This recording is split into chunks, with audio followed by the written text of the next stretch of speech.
Welcome to this series of videos on quantum mechanics entitled 100 Years of Uncertainty.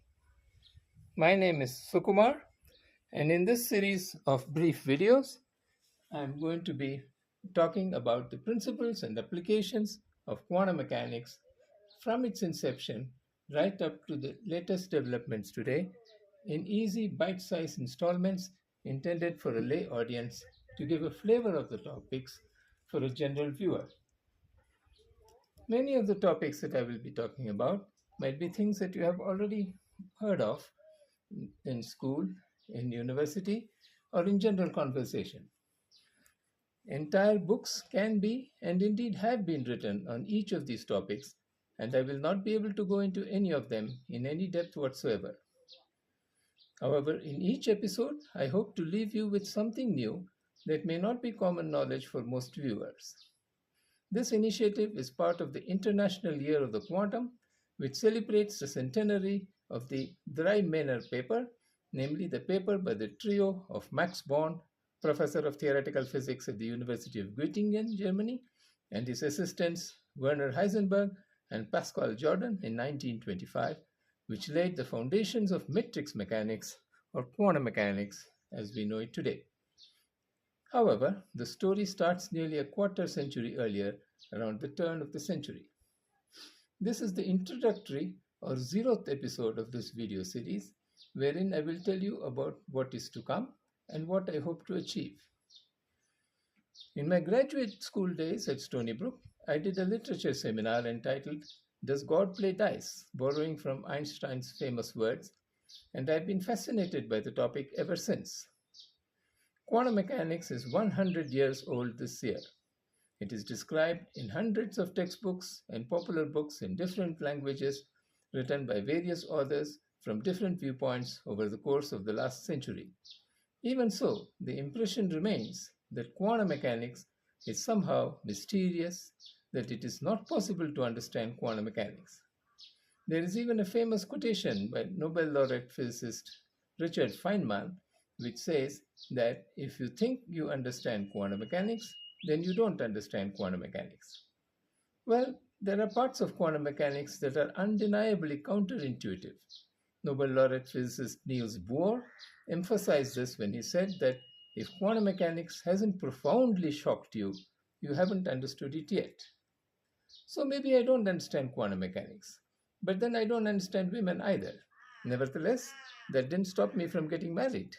And even after being married for 36 years, I still don't understand women. So quantum mechanics is like that.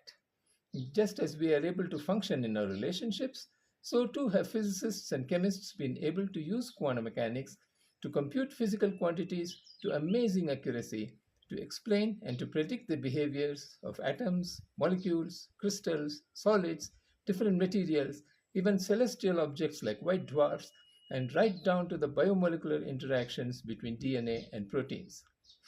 There is even a school of thought that says that we shouldn't even try to understand quantum mechanics and that we should just shut up and calculate.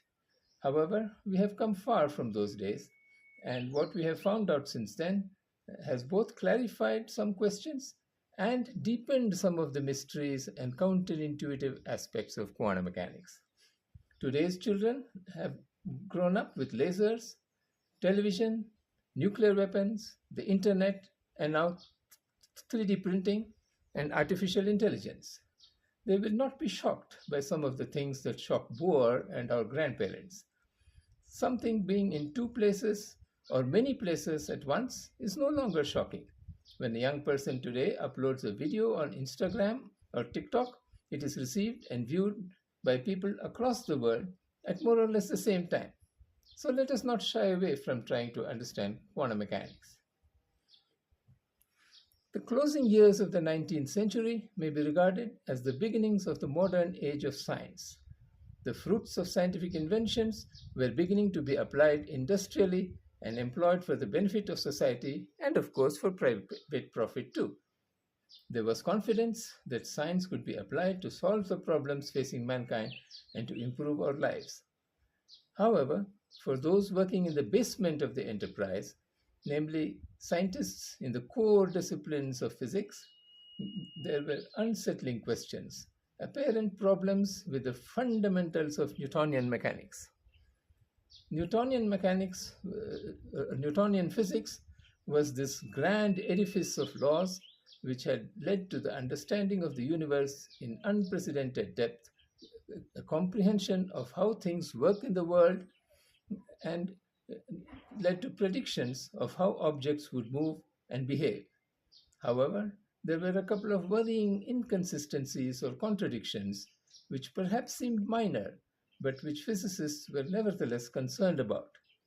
One of these had to do with the radiation from black holes.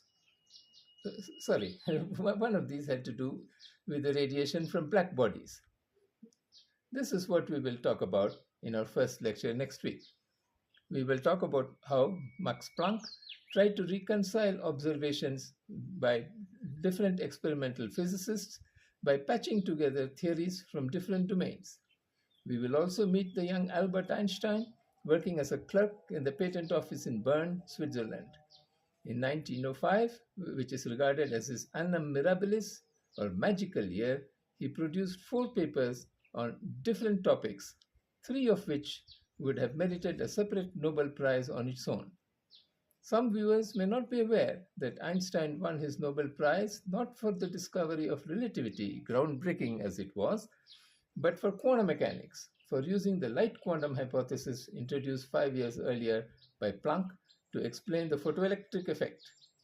We will talk about Einstein's paper a few years later on spontaneous emission, which sowed the seeds for his subsequent misgivings about quantum mechanics. But quantum mechanics proper was then still a decade in the future.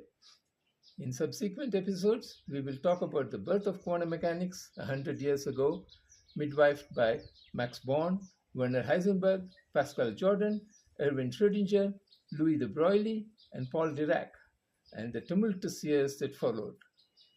The scene then shifts to the 1927 Solvay Conference and the Bohr-Einstein debates that laid the groundwork for what we now know as the Copenhagen interpretation, a debate which continued and sharpened with the publication of what is known as the EPR paper by Einstein, Podolsky, and Rosen in 1935, entitled "Can Quantum Mechanical Description of Physical Reality be Considered Complete?" The Copenhagen interpretation hinges on Max Born's probabilistic description of the wave function, which was the source of the disagreement between Born, Bohr, and Heisenberg on the one hand, and Einstein, Schrödinger, and de Broglie on the other. We will also talk about the role of the observer, the so-called collapse of the wave packet, and of course, we will visit Schrödinger's famous cat in its mysterious half-dead, half-alive state, and see what Wigner's friend had to say about it. It is commonly believed that Bohr won these debates with Einstein and Schrödinger, but I will show that this is not really so. And indeed, Einstein was increasingly marginalized in subsequent years, and in hindsight, his intuition proved to be incorrect. But to a discerning observer, this was not apparent until 1964, when John Stuart Bell established that the Copenhagen interpretation and Einstein's notion of local reality would lead to measurably different experimental consequences. These predictions were then tested with increasing sophistication and precision in a series of remarkable experiments by Alain Aspect, John Clauser, Anton Zeilinger, and others, which won these 3 scientists the Nobel Prize for Physics in 2022. Einstein's concerns were sound and continue to be valid today, but we now know that his proposed solution is not how the world works, and this will lead us to such seemingly magical phenomena as entanglement, quantum teleportation, and emerging technologies such as quantum computing. But on the way, we will visit the many remarkable successes of quantum mechanics and the many new disciplines it has spawned, such as quantum chemistry, quantum optics, quantum electrodynamics, quantum field theory, and what we call the standard model of particle physics. Stay tuned. See you next week. let me leave you with this image,